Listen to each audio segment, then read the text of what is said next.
to be better, to do better, and our rapidly evolving economy has placed a whole nother twist on this.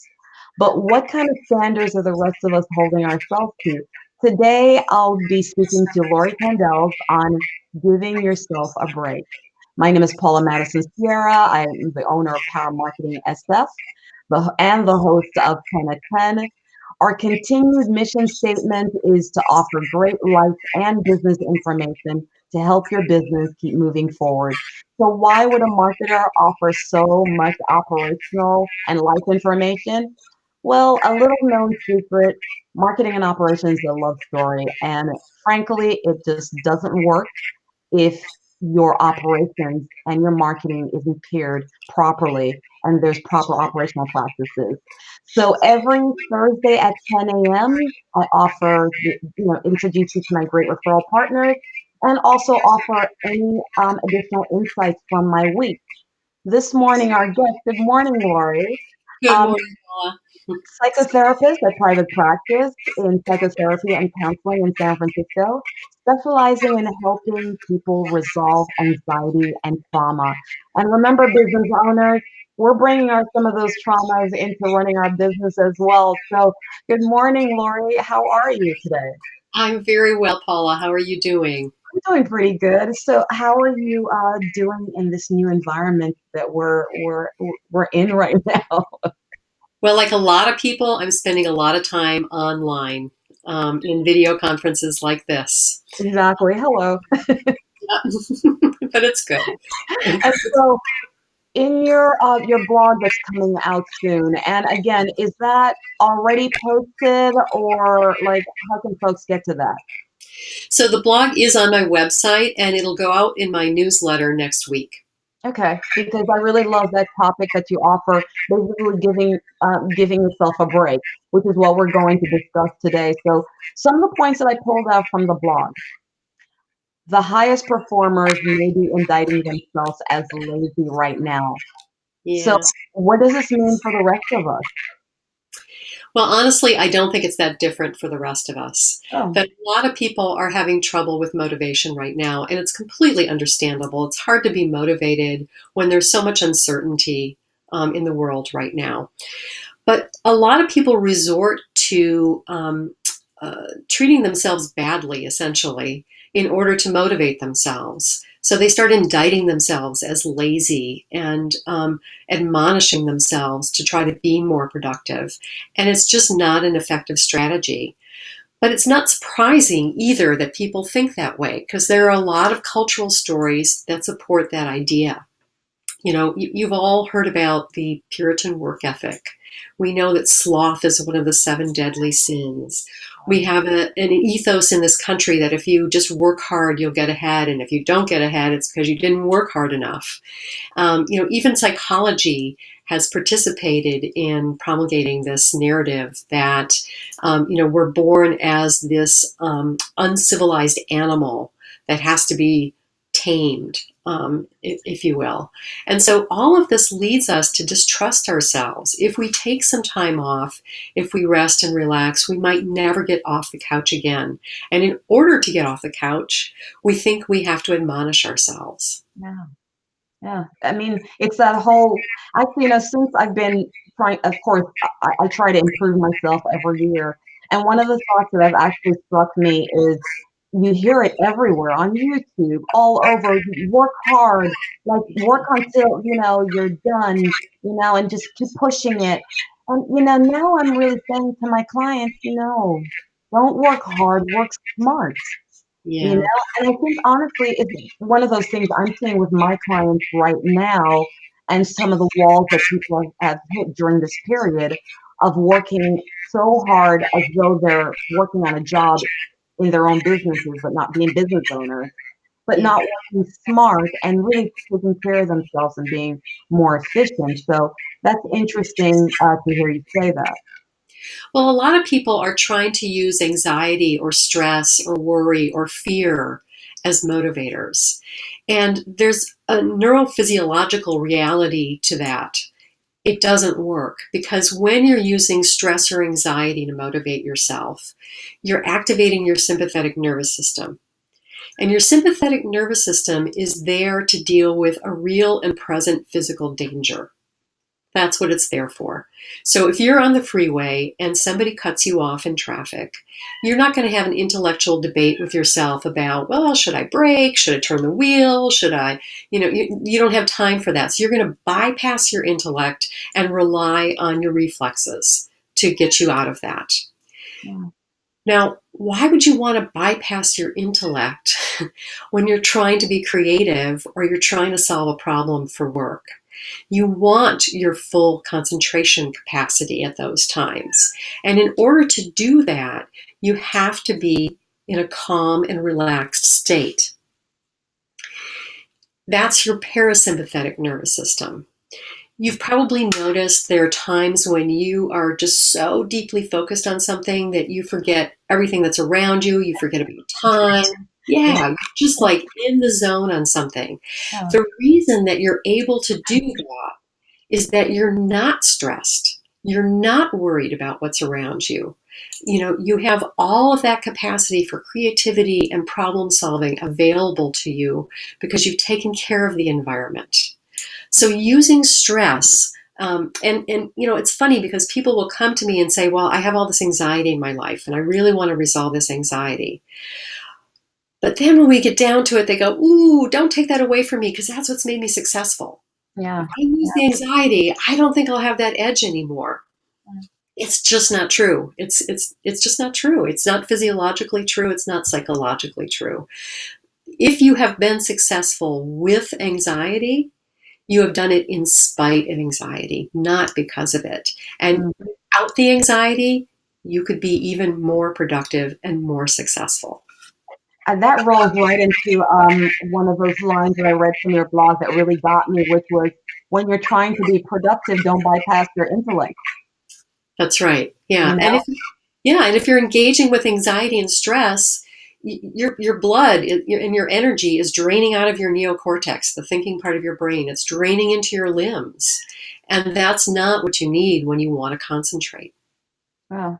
And there's something that pops up to me right now, and so clarifying it for me if I'm wrong. But stress, of course, we've heard of stress, and that it affects us and our health, but you're explaining it to me in a slightly different way right now. Break that down for me exactly, because I'm hearing you just said that that's pulling the things that you need away from your brain. So what else is it pulling away from? It's pulling away from your heart. Is it pulling in order to get those stress reactions? Yeah. Um, I'm really hearing something that's really significant health-wise as well. Well, you're absolutely right. It's no surprise that hypertension and chronic health conditions and immune conditions are very common because we live with a lot of stress, and your body's not meant to live with that kind of stress. When you have that incident I described on the freeway, your heart rate is up, you're breathing faster. That's all meant to calm down very quickly. Yeah. Okay. But if you are trying to motivate yourself with stress, you're constantly bombarding your body with stress hormones, and you actually get habituated to it. You start to depend on adrenaline and cortisol. And even when you don't need to be stressed out, you may start thinking stressful thoughts just so you get another shot of cortisol into your system. Oh, And oh, so it just becomes this cycle where you depend on it. But if you start breaking that cycle, you'll find that you have better powers of concentration. You'll be a better problem solver, and you'll actually be more productive in less time. Because when you're stressed and not thinking as clearly, you're going to have to take more time to get things done because you're wow. working against yourself. Oh.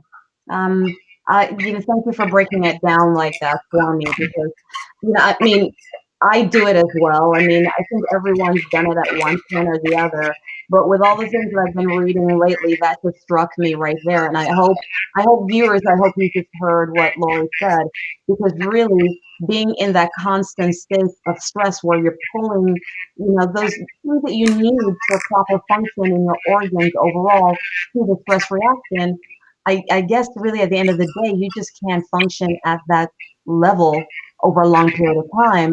without it breaking down. I mean, and it's the reason why so many of my entrepreneur friends out there, later on, they're like, they have health issues, they have this, there's that, they're trying to take care of themselves because so many of them are functioning in stress oftentimes.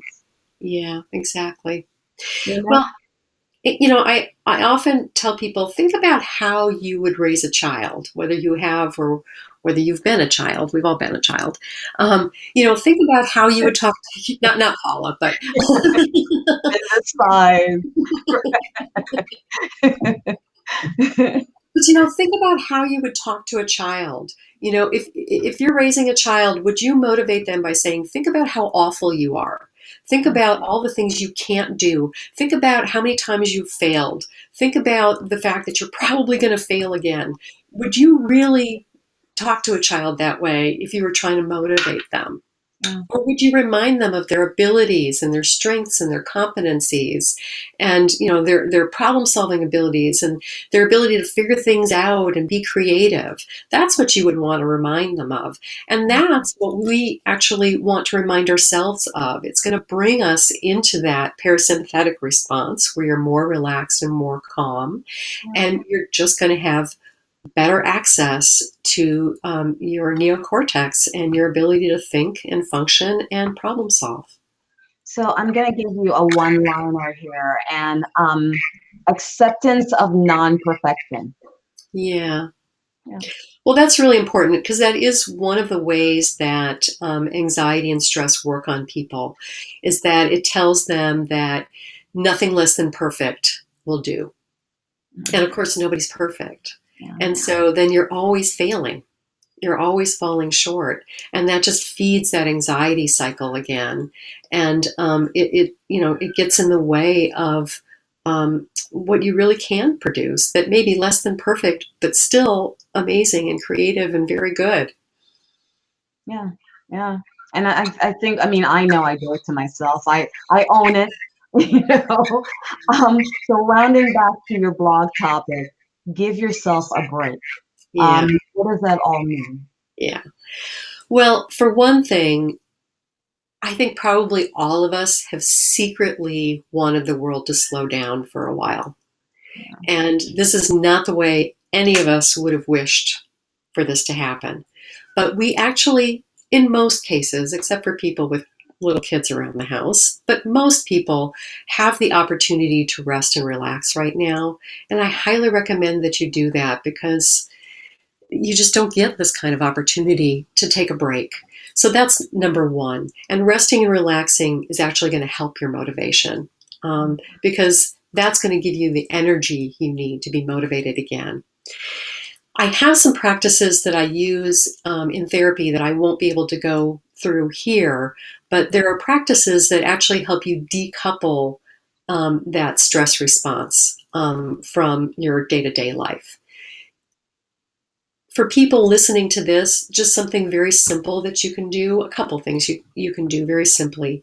One is notice the way that anxiety or stress or whatever you want to call it, worry, act on you. So just listen to the chatter in your head. How are anxiety and stress talking to you? And once you develop that awareness, you have some choices about how you respond to that and how you talk to yourself. The other thing I recommend is that if you have something that you need to get done, and whether it's a household project or a work project, whatever it is, it doesn't matter, get yourself into a state where you're going to feel joy about doing that. Now, even if it's cleaning out your closet, which may not sound like a joyful experience, bring up the experience of joy. You may be remembering, vacation, or you may be thinking about a loved one or a pet or something like that. Just think about something that opens your heart. And every time you start to feel the impact of stress again, go back to that experience of just opening your heart again. And that's really going to give you the motivation you're looking for without admonishing yourself. Yeah. Yeah. Yeah. What about movement? Is that, I know for me personally, I know it doesn't work for everyone, but getting out and, a day like this, just I know that we're in a shelter-in-place situation, and maybe there's restrictions moving forward. I don't know, but just getting out really quickly and just circling the block and coming back. Yeah, Not a big investment, but just to go get like a little bit of fresh air into to me. Is there a physical connection as well? absolutely. You're talking about increasing your heart rate variability, essentially. And there's a physician that I know who recommends what she calls exercise snacks through the day. So just 3 4-minute bursts of exercise during the day will actually help you increase that heart rate variability. It's that vacillation between sympathetic and parasympathetic, and it will make you feel better. So yeah, exercise is a great way to do that. Okay. Dance is terrific for that too. Yeah. There's, of course, something, and I'll go ahead and I'll drop it as well, in the link below. Mhm. But there's this YouTube site that I absolutely love, so I'm giving her props now. I'm not making anything from saying it, but Dance Fitness with Jessica. Mhm. And all Mhm. she does is a series of like these little 3-minute bite size, however long the song is. She coordinates a whole dance routine, but it's really a workout just Yeah. to kind of get you up and moving. And Yeah. I'll tell you, I had so much fun last month doing like, I get up at my desk and typing and I'm doing a little number. And then I'm like, wait a second, why is my stomach hurting so much? My back hurts because you're working out and you're actually, and just Right. gets the energy going, So that's just, it definitely works, So I will drop that in if you guys want to see that later. But Lori, like, thanks so much for, being on today and sharing with folks. Guys, again, Lori does a blog. Is it a monthly or weekly blog, Lori? Well, it's when I have something to say. Okay. When Lori has something to say, you want to listen and take those bite sides. Please get on her website. I will drop that in so you can subscribe to the website. I know that she's on Facebook and I know that she's on LinkedIn. Go ahead and connect and reach out if you need to. These videos are not meant to replace seeking professional assistance, whether it's be on the marketing side, the operations side, or the wellness side. So when you're ready for marketing, definitely reach out. Check out my website, powermarketingsf.com. But please also reach out to Lori's website as well. Again, I'll drop everything below. And as always, our going quote moving forward is always keep yourself moving forward. Lori, thank you so much again for being on the show today. I appreciate the re-recording so that we get this right for the folks out there. Thank you, Paul. I appreciate the opportunity. And take care, everyone. Have a great rest of the day. Bye bye.